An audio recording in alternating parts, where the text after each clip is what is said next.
Subscribe कीजिए हमारे इस YouTube चैनल को और साथ में लगे बेल आइकॉन पे क्लिक कर लीजिए। जैसे ही आप उस पर क्लिक करेंगे आपको 3 ऑप्शन दिख जाएगा। उसमें से आपको ऑल ऑप्शन पे सिलेक्ट कर लेना है। जैसे ही आप उस पे सिलेक्ट कर लेंगे, मैं अपने वीडियो जैसे ही यूट्यूब पे अपलोड करूँगा सबसे पहले नोटिफिकेशन आप तक पहुँच जाएगा।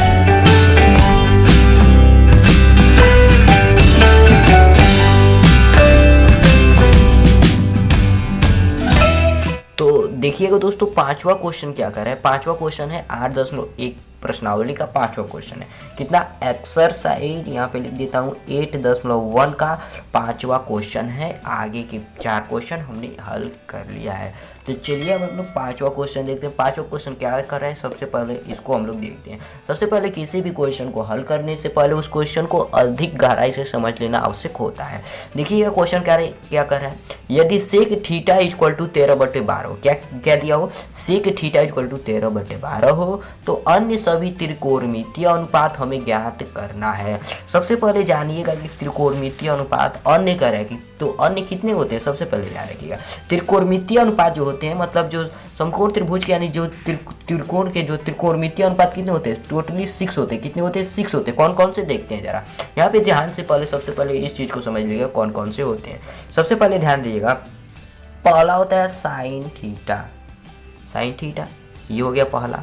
दूसरा होता है कॉस थीटा, ये भी त्रिकोणमितीय अनुपात है। तीसरा होता है टेन थीटा, ये हो गया टेन थीटा। इसके बाद होता है cosec theta, cosec theta, sec theta और कॉट थीटा। ये 6 जो है त्रिकोणमितीय अनुपात है। देखेंगे तो 6 है, देखिए गिनते 1 2 3 4 5 6, कितने है टोटल 6 है। एक बात यहाँ पे ध्यान रखिए, त्रिकोणमितीय अनुपात जो होता है साइन का उल्टा कॉस होता है। जितने भी हम लोग सूत्र लिखते हैं यहाँ पे सूत्र भी थोड़ा देख लेते हैं। साइन इक्वल टू क्या होता है, लंब बटा कर्ण। तो इसका उल्टा हमने बताया कि इसका उल्टा क्या होता है, कौशिक होता है। तो इस लंब बटा कर्ण को जब हम लोग पलट देते हैं तो क्या हो जाएगा, कौशिक का मान निकल जाएगा कर्ण बटा लंब। ये हो गया साइन का मान और ये हो गया कौशिक का सूत्र। ये साइन का सूत्र और ये हो गया कौशिक का सूत्र। क्लियर। अब देखते हैं कॉस का। कॉस का उल्टा होता है जो सेक होता है। कॉस का उल्टा क्या होता है, सेक होता है। ये बात भी आपको याद रखना है। अब देखते हैं कॉस का सूत्र क्या होता है। ठीक है, तो कॉस का जो सूत्र होता है ध्यान दीजिएगा, आधार बटा कर। ये हो गया कॉस का। किसका, कॉस का। इसका ही ठीक विपरीत होता है सेक। जैसे कि मैंने बताया कि कॉस का उल्टा सेक होता है। तो इसको हम लोग पलट देंगे। ये जो आधार बटा जो कर्ण है इसको हम लोग पलट देंगे तो क्या आ जाएगा, कर्ण बटा आधार। ये किसका आ जाएगा, सेक थीटा का, सेक का। अब देखिए ठीक टेन का ही उल्टा होता है कॉट। टेन का उल्टा क्या होता है, कॉट होता है। ठीक ना, ये बात आपको याद रखनी है। तो टेन का उल्टा कॉट, तो टेन का सूत्र क्या होता है, लंब बटा आधार। ये टेन का सूत्र हो गया। कितना, किसका, टेन का। अब इसका ही विपरीत होता है कॉट। जैसे कि मैंने बताया कि टेन का उल्टा कॉट होता है। तो इसको ही अगर हम पलट देंगे तो क्या हो जाएगा, आधार बटा लंब। ठीक है, तो ये इससे रिलेटेड हमने 12 सूत्र देखे, 6 सूत्र देखे और 600 त्रिकोणमितीय अनुपात है। इन 6 के सूत्र भी हमने देख लिए। और भी सूत्र है जिसको हमने अपने वीडियो में बताया, जाकर उस वीडियो को देख सकते हैं। तो चलिए देखते हैं सबसे पहले क्वेश्चन को। क्वेश्चन क्या कर रहा था, यदि सेक थीटा इक्वल टू 13/12 हो तो अन्य सभी त्रिकोणमितीय अनुपात हमें ज्ञात करना है। यानी कि क्या दिया है, सबसे पहले इसमें समझिएगा। हमने जाना कि 6 त्रिकोणमितीय अनुपात होते हैं जिसमें इसका मान दिया है, किसका, सेक थीटा का मान दिया है। ध्यान दीजिएगा, जिसमें इसका मान दे दिया है, सेक थीटा का मान दे दिया है। यानी कि हमें साइन थीटा का भी मान निकालना है, कॉस थीटा का भी मान निकालना है, टेन थीटा का भी मान निकालना है, कॉसेक थीटा का भी मान निकालना है और कॉट थीटा का मान निकालना है। यानी इसको छोड़कर, केवल इसको छोड़कर बाकी सब का मान हमें निकालना है। तो चलिए निकालते हैं। सबसे पहले हम क्या लिखेंगे, हल लिख दिए हैं। अब चलिए हल के बाद हमें क्या करना होता है, सेक थीटा इक्वल टू क्या दिया है। सबसे पहले लिखेंगे सेक थीटा इक्वल टू 13/12 लिख सकते हैं, चूंकि दिया है सेक थीटा इक्वल टू 13/12। और हम यह जानते हैं कि 13/12 यानी सेक थीटा इक्वल टू क्या होता है, हमने अभी सूत्र भी लिखवाया था। सेक थीटा इक्वल टू होगा कर्ण बटा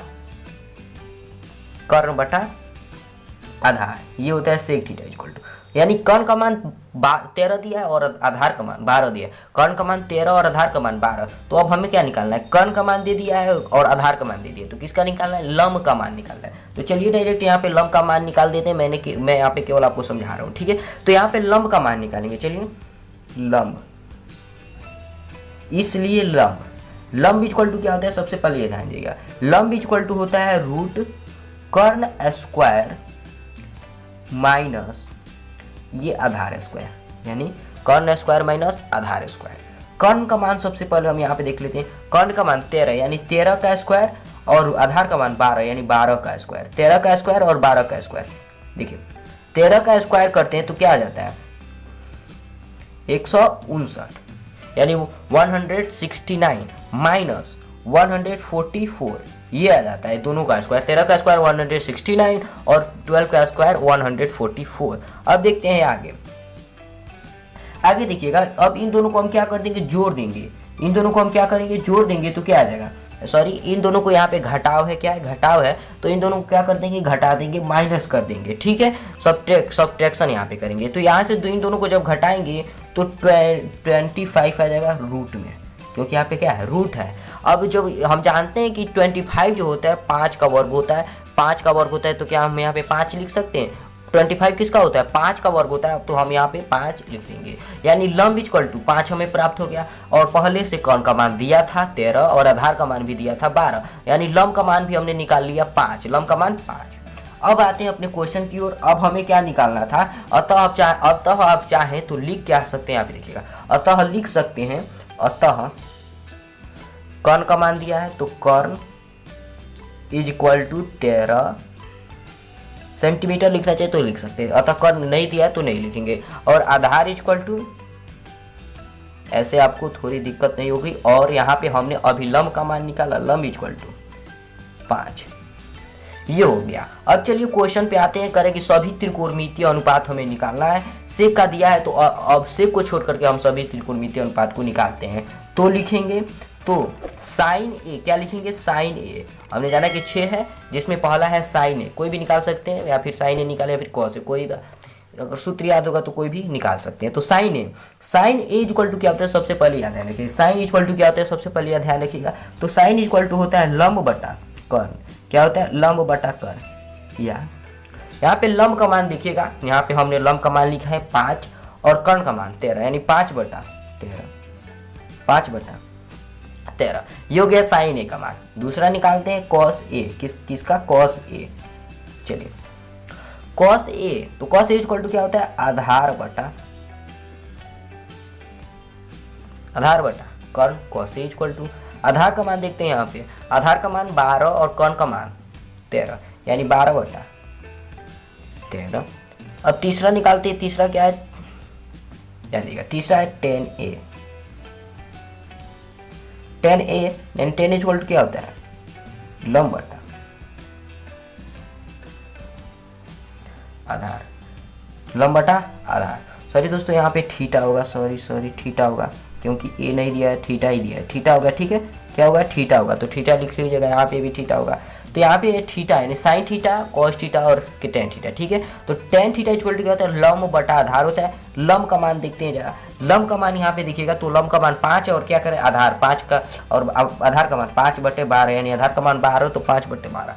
अब यहाँ पे एक कोष्ठ बना लेते हैं यहाँ पे, ताकि इस साइड की ओर हम इन तीनों को हल करें, ताकि ये जो है आपको दिख जाए, ये जो है इन तीनों का मान आपको दिख जाए, ताकि बार बार ऊपर नीचे न करना पड़े, ठीक है।